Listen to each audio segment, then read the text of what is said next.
अरे हिस्ट्री के शौकीनों, आज हम भारत के सबसे विशाल किलों में से एक ग्वालियर किले की गहराई में उतर रहे हैं।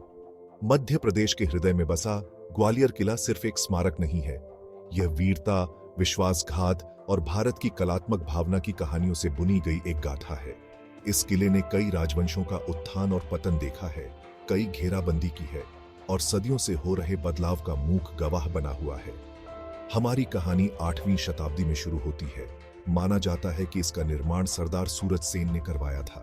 किंवदंती है कि उन्हें ग्वालिपा नामक एक अर्शी ने कुष्ठ रोग से ठीक किया था, जो उस पहाड़ी पर रहते थे जहां अब किला खड़ा है।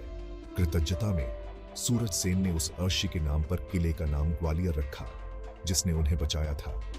जैसे जैसे हम इतिहास में आगे बढ़ते हैं, किला राजपूतों, मुगलों और यहां तक कि अंग्रेजों के लिए भी एक बेशकीमती संपत्ति बन गया। प्रत्येक शासक ने अपनी छाप छोड़ी, महल, पानी की टंकियां, मंदिर और मूर्तियां बनाई, जिससे किले की स्थापत्य भव्यता में योगदान मिला।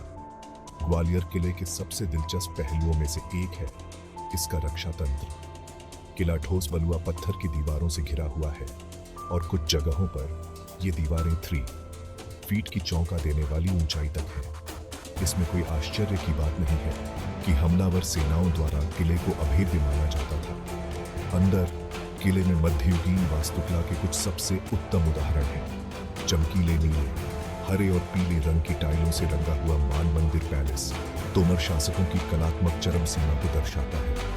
फिर तेली का मंदिर है, जो उत्तर और दक्षिण भारतीय स्थापत्य शैली का एक उदार मिश्रण है, जो 3 फीट ऊंचा है।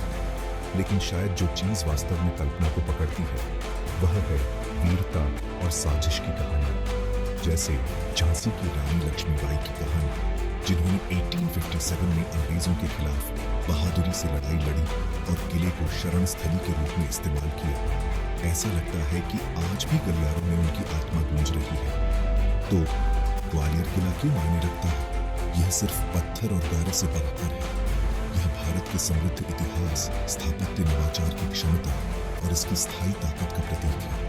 यह हमें लचीलापन, सांस्कृतिक संरक्षण का महत्व और सबसे बढ़कर हमारे सामने चलने वालों की कहानियां सिखाता है। इस ऐतिहासिक यात्रा में मेरे साथ जुड़ने के लिए धन्यवाद।